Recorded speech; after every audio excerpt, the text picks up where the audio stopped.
absolutely free.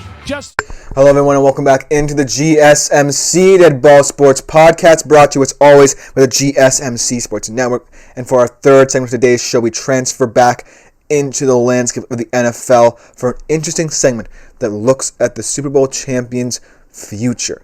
More in the short term, but an interesting segment to get the wheels churning for next season.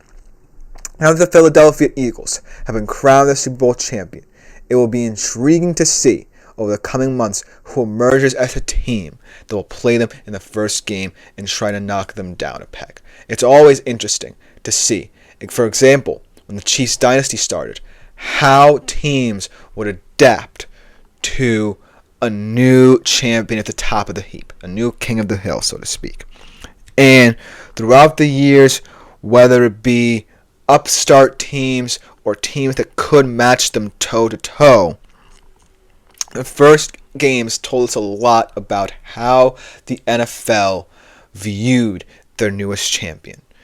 I feel like the perfect prototype of an opening game was Lions-Chiefs a couple of years ago, when the Lions were looking like they were on the up and up.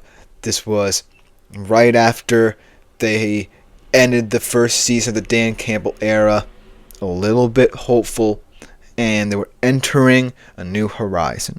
And they faced the Chiefs, who were just getting on a roll in terms of their Super Bowl wins and appearances.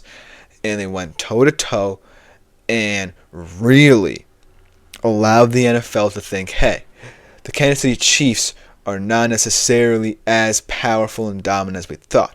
And that leads to now where the Eagles are the new powerful, dominant team in the NFL.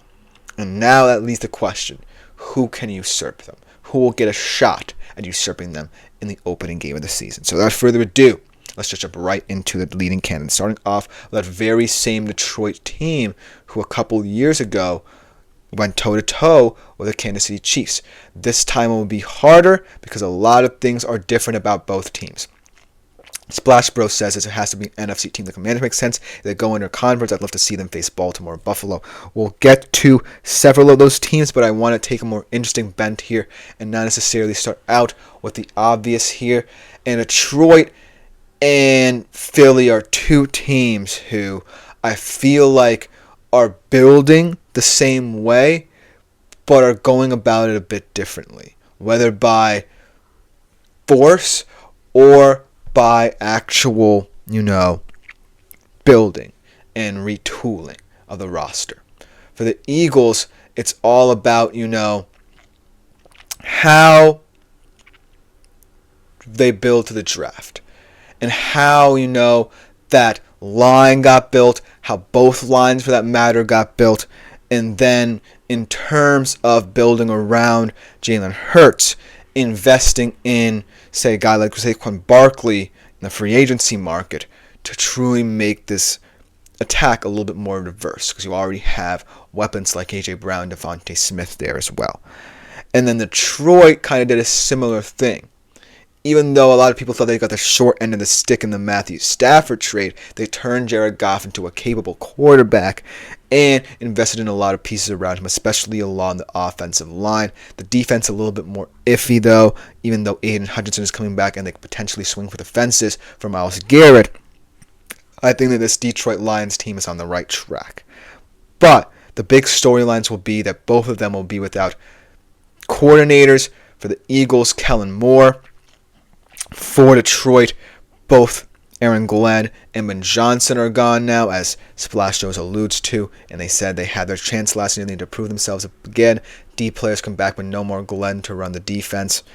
I mean, that's a big kind of statement, because I feel like they can get better defensively, but I feel like they're going to have to be super aggressive and proactive in free agency or in the trade, or in the draft, because Detroit's a team that can't rest on its laurels anymore, because now teams are going to want their best shot, especially teams in the NFC, to knock them down a peg.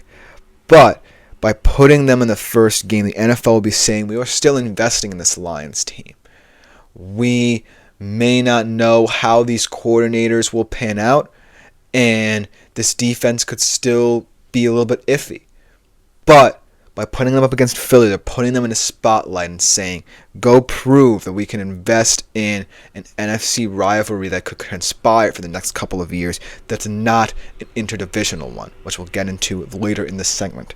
So by having Detroit be their first opponent, I feel like that would make a statement not just to NFL fans, but the NFL itself, and most importantly, to the NFC, that these are still the two teams that drive the narrative of how that conference is going to look, even if there are a couple personnel changes along the way. Now let's get into Washington. And there are a lot of pros and cons with this Washington matchup. It's an interdivisional one. There's bad blood between them. Commanders won a game, but Jalen Hurts was hurt. The Eagles dominated them completely at home in the championship game, and it would be an interesting QB debate here because heading into that conference championship game, people were talking about Jalen Hurts being the worst quarterback in that matchup. And now that they're the Super Bowl champions, this will be their first game of the regular season, they will want to continue to prove that not only is Hurts a competent quarterback, but they're just a better, more physical team than Washington at this point in time. And Washington, I think, will continue to be a solid team. They're going to lose a lot, right? They have a lot of guys on one-year deals that they bought in, like Wagner, like Ertz. We don't know about Lattimore's status. So they're going to have to kind of figure out what they want to do to improve in both free agency and the draft as well.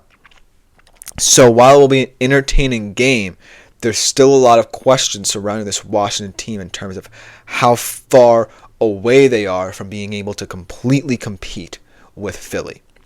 But I think the one true caveat here is that it would be a very early divisional matchup, and usually you save divisional matchups for later in the year, let the bad blood build up. So it would be highly unusual for the NFL to slate this as an opening regular season game, because as much as I would love it, as much as I would love to see Jaden Daniels go toe-to-toe with Jalen Hurts again on an even playing field, I feel like it would never happen, because you gotta let that divisional rivalry build up and, most importantly, gain importance. Because let's say both of these teams are sitting atop the NFC standings, and this game is coming up.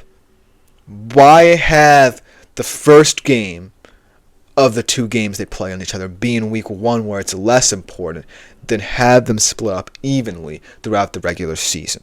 That's my only caveat, but I would love the storyline it would bring to the new NFL season next year. Now let's talk about two kind of upstart choices, maybe potential long shots here. First, the potential new look Rams. And here's why. I feel like the Rams have a chance to be the team that most likely builds like the Eagles can. Most likely diagnosing spots they want to rebuild on to the draft, but also making the astute free agents additions that bolster their team. And I know it seems like they're offloading a lot now because of the Cup trade and the Stafford situation, but I do feel like if they do potentially retain Stafford and this defense continues to improve, maybe even add a couple pieces in free agency or the draft, this is a team that I would like to see in a rematch of a pretty crazy divisional game where the stakes are a bit higher. Because this Rams team, even if it's losing its luster a little bit with all the trade talks, still is better than the sum of its parts, and they proved it as such for the past two seasons. Against all odds, they made 2 consecutive playoff appearances, with a lot of injuries at the start of their respective seasons the past 2 years. And their defense now is at a point where it's young, but still very fearsome. So I would love to see this Rams team if they retain enough pieces in the offseason, especially on that offensive line as well. I might want to monitor that unit as well if I'm a Rams fan. I would like to see either this potential new-look Rams or a Rams team who has gained confidence from the past 2 years go toe-to-toe with Philly.